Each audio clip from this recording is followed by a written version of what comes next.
Makinig ka muna, huwag agad manghusga.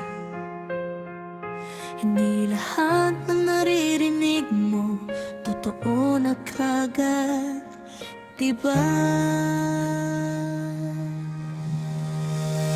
Ako yung taong tahimik sa gilid ng eksena. Pinag-uusapan nila pero di kilala ang istorya. Nakasulat sa noo ko ang mga hakahaba na para kasalanan ko ang hindi ko naman ginawa. Bakit ganun? Pangalan ko pa lang may hatol na. Bago pa makilala parang may sala na. Kung may nagkamali, bakit lahat nadadamay? Ganun din ba sa inyo? Kung may isamang pamilya, hindi ako turista, hindi ako napadaan sa lupang to. Ako'y may dugong inalay, tinubuan, may pamilya, may pangarap, may takot yung nararamdaman.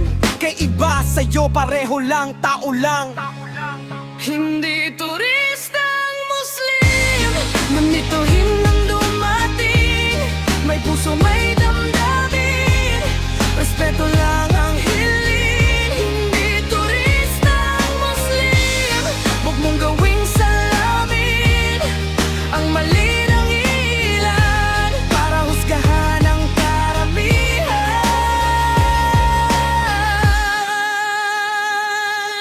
Sa bawat balitang napapanood sa telebisyon, hindi mo na tinatanong kung ano ang buong sitwasyon. Isang pangalan, isang mukha, isang relihiyon, tapos lahat na agad nadadamay sa konklusyon. Pero sandali, tanungin mo rin ang sarili kung patas ba ang tingin mo sa bawat sandali. Sa Kristiyano, may masama at may mabuti rin. Ganon din sa Muslim, pareho lang din. Hindi sa dasal nasusukat ang pagkatao, kundi sa gawa kung paano ka makitungo sa tao. Kung galit ang itinanim, galit din ang anihim. Pero kung respeto, kapayapaan ang darating.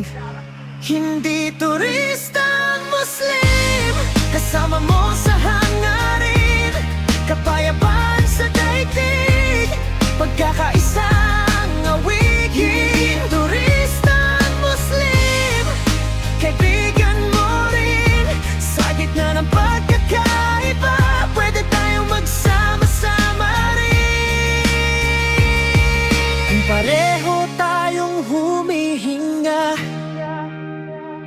sa ilalim ng iisang langit, bakit kailangan pang magbangayan kung pwede naman magmahal ng higit? Hindi mo kailangan